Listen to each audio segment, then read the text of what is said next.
네, 성우입니다. 세 분 발표 잘 들었고요.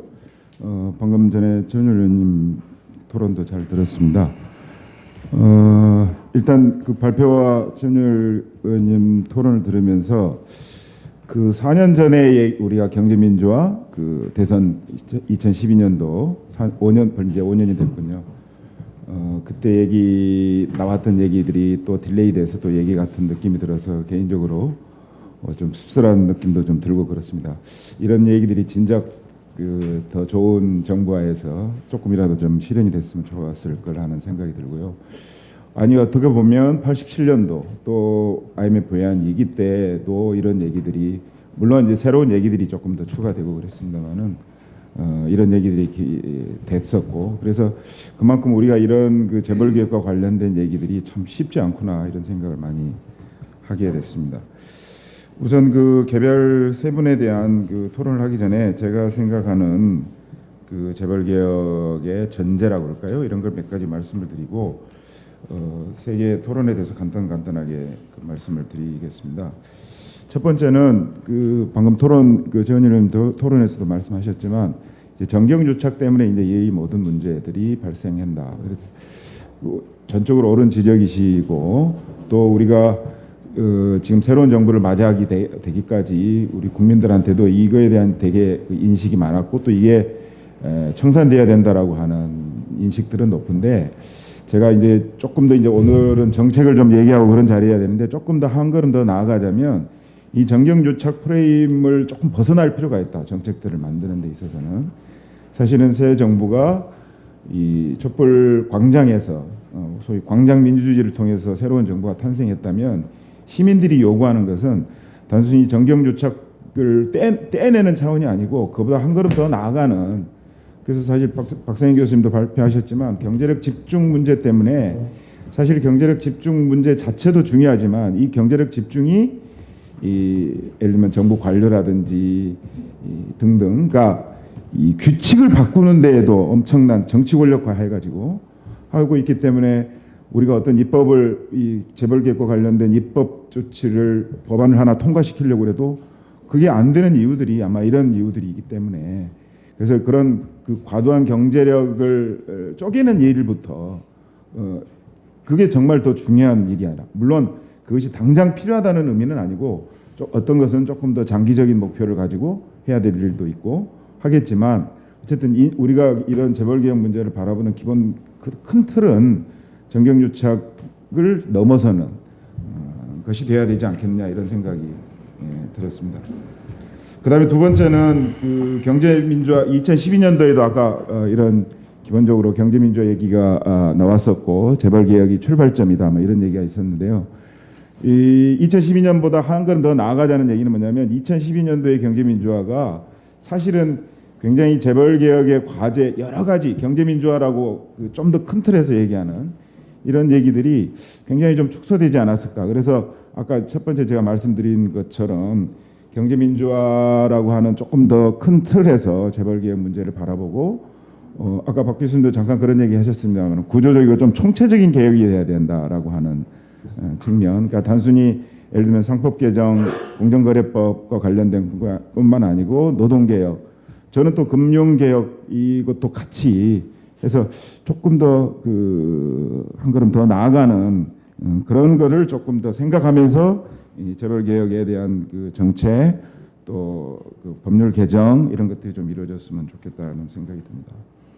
그다음에 또 하나는 뭐 자주 지적되는 거지만 이제 공정한 시장을 넘어서라고 제가 하고 이제 공정의 기능에 대한 과도화 이런 말을 썼는데 이거는 물론 이제 김상조 공정거래위원장에 대한 우리 이제 국민들의 그 기대 이런 것들이 있지만 사실은 좀 공정위가 할 수 있는 일들, 공정위가 할 수 없는 일들이 있고 그래서 이 공정한 시장이라고 하는 것이 사실은 공정위만 하는 것은 아니잖아요. 물론 이제 1차적으로는 규칙을 만들고 그 규칙을 지키게 하고 그 규칙을 안 지켰을 때 벌을 주고 이런 게 이제 기본적으로 그 공정위의 기능이겠지만 그것 또한 너무 과도한 기대가 아닌가. 또 예를 들면 아까도 말씀드렸지만 노동 분야를 개혁을 통해서 할 수 있는 일들도 있을 거고 그러니까 단순히 재벌개혁이라고 하는 것이 우리가 그 지금 차원에서는 공정위에 대한 기대를 많이 하게 되지만 너무 그 공정위에 대한 기대만 해서는 우리가 또 실망하는 것도 그만큼 많을 것이다 이런 생각이 들었습니다.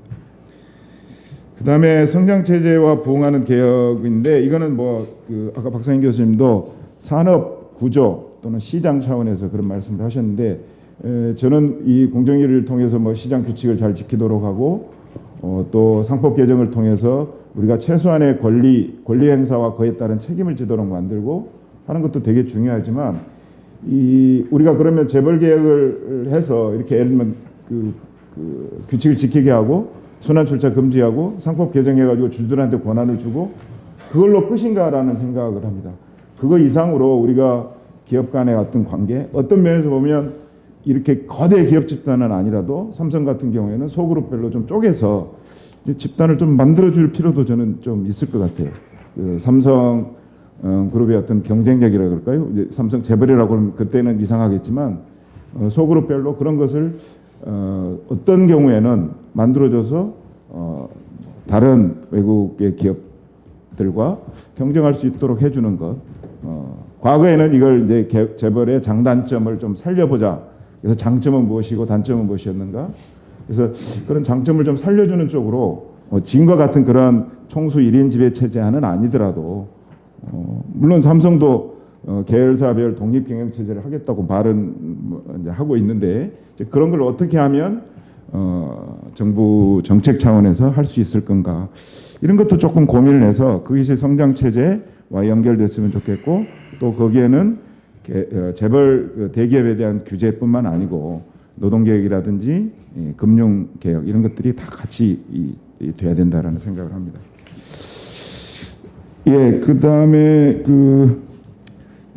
최근 이제 새 정부 들어서고 나서 김성주 공정거래위원장이 이제 취임하시고 소통 자율변화 단호한 법 집행 방법론적 물론 이거는 되시고 그 전부터도 이제 이런 말씀을 많이 하셨지만 이 방법론적 최소 원칙 상당히 나름대로는 재벌 현재의 우리나라의 재벌 중심의 구조 경제 구조를 의식해서 하시는 말씀이라고 생각하고요. 그래서 어쨌든 이 부분이라도 조금 됐으면 좋겠다. 사실 재벌 개혁이나 경제 민주화라고 하는 것이 굉장히 이중적인 과제를 저는 가지고 있다고 생각합니다. 그러니까 시장 질서를 지킨다, 규칙을 잘 지킨다라고 하는 것은 너무나 당연한 거라고 저는 생각하거든요. 그래서 아까도 말씀드렸지만 우리가 거기로부터 한 단계 더 나아가는 계획을 해야 되는데 우리는 1단계도 좀 잘 안 돼 있고 그래서 1단계 이 시장의 규칙 또 주주들한테 권한을 주고 주주들이 기업을 감시할 수 있도록 하는 것 또 소액 주주들한테 피해가 됐을 때 그것을 배상해 주는 것 이런 것들은 굉장히 1단계고 그 다음 단계로 좀 나아가기 위해서는 앞으로 갈 길이 너무나 멀다. 그래서 우리가 기대하는 것은 그런 것을 좀 잘 지키도록 1단계라도 잘 할 수 있도록 하는 게 아니겠는가 이런 생각이 들었습니다. 발표문 개별에 대해서 토론은요. 먼저 전성인 교수님은 제가 몇 가지 이렇게 써놨는데요. 아까 말씀드렸던 것처럼 전체적으로 전성인 교수님, 박상인 교수님이 얘기하신 부분에 대해서는 특별하게 이견이 있는 것보다는 저는 박상인 교수님처럼 재벌 개혁을 했을 때 그러면 앞으로 우리나라 재벌 대기업들 또는 그룹별로 독립 경영 체제를 어떻게 해갈지는 앞으로 모르겠습니다만은 그러면 이걸 통해서 어떻게 우리가 성장을 해갈 수 있을 것인지에 대한 산업 생태계라고 그럴까요? 기업 생태계 이런 쪽에 관한 얘기들이 조금 더 그게 어떤 모습일까 이런 게 조금 궁금해져서 거기에 대해서 조금 가지고 있는 생각이 계시다면 좀 말씀을 좀 해주시면 좋을 것 같고 아마도 박상인 교수님 제시한 이 얘기도 참여정부 때도 아마 이런 정도 이런 인식을 했지 않았을까라는 생각이 들고요. 그렇다면 참여정부가 과연 그것을 제대로 못한 이유가 뭐였을까? 저는 아마 답은 산업 구조에서 기업 간 관계라든가 이런 부분들을 어떻게 해야 되고 또 정부의 역할은 무엇이어야 되고 무엇이어야 되는가에 대한 생각들이 조금 없었지 않았나 이런 생각이 좀 들었거든요. 그래서 거기에 대한 질문이 하나 있고 그다음에 이제 이스라엘 이렇게 재벌개혁 사례를 가지고 했는데 이스라엘이 이렇게 재벌개혁 물론 성공 여부를 아직 판단하기가 그렇게 쉽지는 않겠습니다만은 만약에 성공한 것이라면 그 이스라엘에 우리가 이제 또 다른 모습을 보면 뭐 벤처 펀드, 요즈마 펀드 얘기도 많이 하고 그렇거든요. 그러니까 이런 부분들하고의 어떤 관계가 있어서 재벌 개혁이 그러니까 재벌 개혁이 성공할 수 있는 조건은 우리 현재의 조건과는 또 조금 다를 것 같거든요. 그래서 그런 얘기를 한번 해주시면 좋을 것 같습니다. 그다음 두 번째 김종보 변호사님 발표문에 대해서는 아마 홍 교수님이 더 잘 해주실 거라고 생각하고 저는 법의 제정 문제는 지금 이 순간의 법의 제정 문제는 전략의 문제라고 생각을 합니다. 그러니까 무슨 법을 어떤 내용으로 할 건가 보다도 이거는 그 아까 우리 정의 의원님도 말씀하셨지만 이런 현실 속에서 한 사람이 반대하면 아무것도 할 수 없는 이런 현실 속에서 어떻게 전략적으로 이 법을 개정시키고 통과시킬 것인가에 관한 문제이지 않을까 싶어서 본격적인 내용은 홍 교수님한테 제가 조금 부탁을 드리기로 하고요.